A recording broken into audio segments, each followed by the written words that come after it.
Jika kalian suka permainan catur yang dingin dan membosankan, mungkin channel ini tidak cocok untuk kalian. Selamat datang kembali sahabat-sahabat penggemar catur di channel Wong Catur. Semoga semuanya sehat selalu.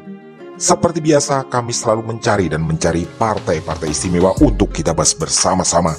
Dan kali ini, kami menemukan sebuah partai luar biasa dari Saint Petersburg, Rusia pada tahun 1914. Ini adalah partai antara Aron Nimzowitsch melawan Semyon Alapin. Keduanya adalah pemain catur papan atas Eropa di era itu. Selain sebagai pecatur, Aron Nimzowitsch juga dikenal dengan buku-bukunya tentang catur. Seperti yang beberapa kali kami sampaikan, meski partai-partai catur di channel ini tidak selalu berasal dari nama-nama yang sangat terkenal, tapi kami menjamin hanya memilihkan partai-partai catur terbaik, penuh langkah kejutan, dan tentu saja pengorbanan perwira yang spektakuler. Jadi ikuti sampai selesai, siapkan fokus, bersiaplah terkagum-kagum, dan mari kita mulai. Di permainan kali ini, Aron Nimzowitsch memegang buah putih dan Semyon Alapin memegang hitam. Permainan dibuka dengan pion E4 dan pion E6. Kemudian pion D4 dan D5 menantang pertukaran. Ini adalah formasi French Defense Normal Variation atau pertahanan Prancis variasi normal.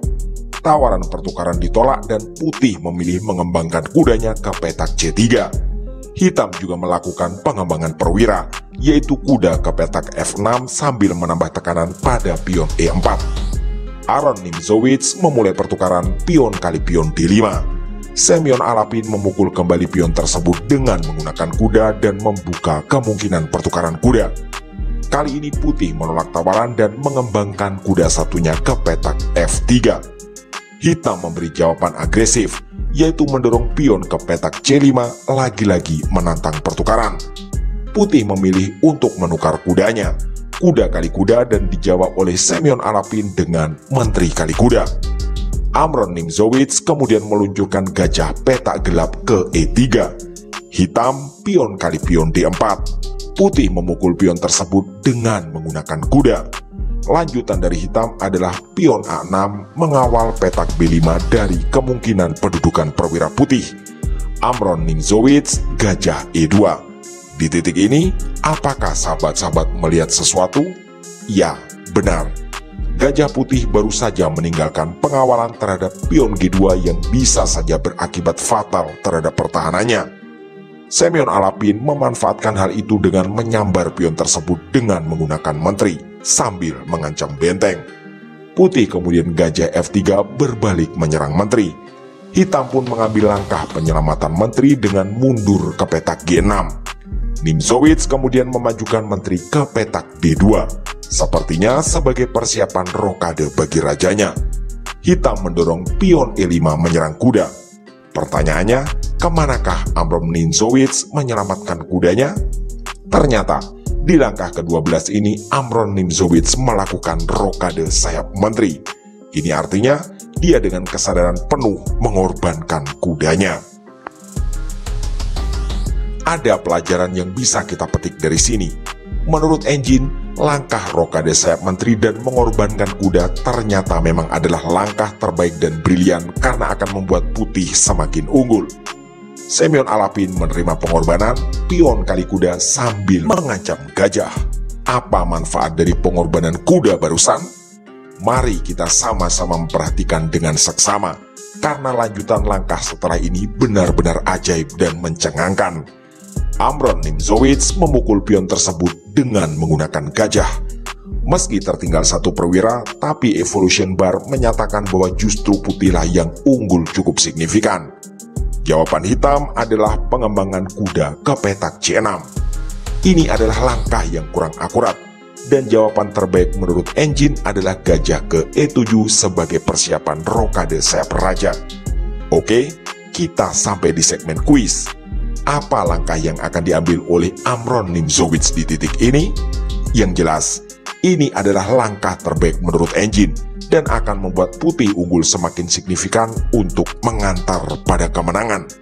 Seperti biasa, kami memberi waktu beberapa detik untuk sahabat-sahabat semua menebak langkah tersebut atau pause video ini sejenak jika memang dirasa perlu.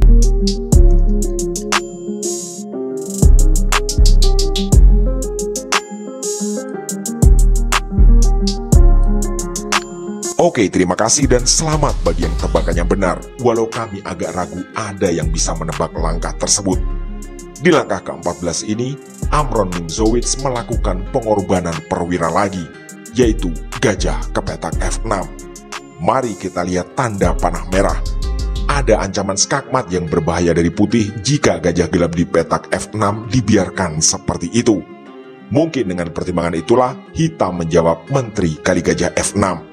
Sebenarnya itu juga bukan langkah terbaik, karena jawaban terbaik hitam adalah menteri ke H6, walau itu tetap membuat putih unggul signifikan. Mari kita perhatikan lanjutan dari rangkaian langkah maut yang sepertinya sudah direncanakan dengan sangat matang tadi, termasuk pengorbanan kuda dan gajah. Amron Nimzowitsch menggeser benteng H ke E1 skak. Semyon Alapin memberi jawaban terbaik, yaitu gajah ke E7 menutup skak. Ini juga bisa diartikan sebagai persiapan rokade pendek bagi rajanya. Tapi sayang seribu sayang, semuanya sudah terlambat. Amron Nimzowitsch melanjutkan juga dengan langkah terbaik, yaitu gajah kali kuda C6 skak. Semyon Alapin menyelamatkan rajanya ke petak F8. Di posisi ini, bisakah sahabat-sahabat menebak langkah selanjutnya dari Amron Nimzowitsch? Ya, benar. Langkah itu adalah langkah spektakuler pengorbanan menteri, yaitu menteri ke D8 skak. Tentu saja, satu-satunya pilihan bagi hitam adalah memukul menteri dengan menggunakan gajah. Dan di langkah ke-18 ini, Amron Nimzowitsch menutup rangkaian langkah istimewa dengan benteng ke E8 dan Raja Hitam menjemput ajalnya. Benar-benar rangkaian langkah yang cantik, ajaib dan mematikan dari Amron Nimzowitsch. Apalagi kalau kita perhatikan materi di atas papan di akhir pertandingan. Putih hanya menyisakan sepasang benteng dan gajah petak terang yang juga sedang terancam. Sementara itu, masih banyak perwira dari Semyon Alapin yang tertinggal, yaitu menteri yang tak mampu berbuat banyak, sepasang benteng yang sama sekali belum beranjak dari posisi awal, serta sepasang gajah yang juga tidak bisa melakukan apa-apa untuk mencegah kematian bagi rajanya. Saking bagusnya rangkaian cantik ini, dunia catur memberi label mentereng untuk partai ini, yaitu Morpheus Q Miniatur atau miniatur Morphy, yang tentunya merujuk pada salah satu legenda terbesar dunia catur yang berasal dari abad 19, yaitu Paul Morphy. Jika sahabat-sahabat ingin diskusi tentang kemungkinan langkah tertentu, kami mohon untuk menyertakan pula angka menit dan detik, agar kami tidak gagal paham serta bisa berusaha menjawab dengan baik. Demikianlah video singkat kali ini. Semoga sahabat-sahabat semua puas dengan permainan yang luar biasa ini. Dan semoga pula bisa menjadi inspirasi dan referensi bagi kita semua.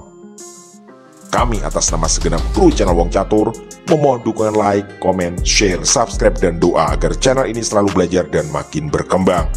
Terima kasih telah menyimak, mohon maaf atas kesalahan kata dan sampai jumpa di video catur berikutnya.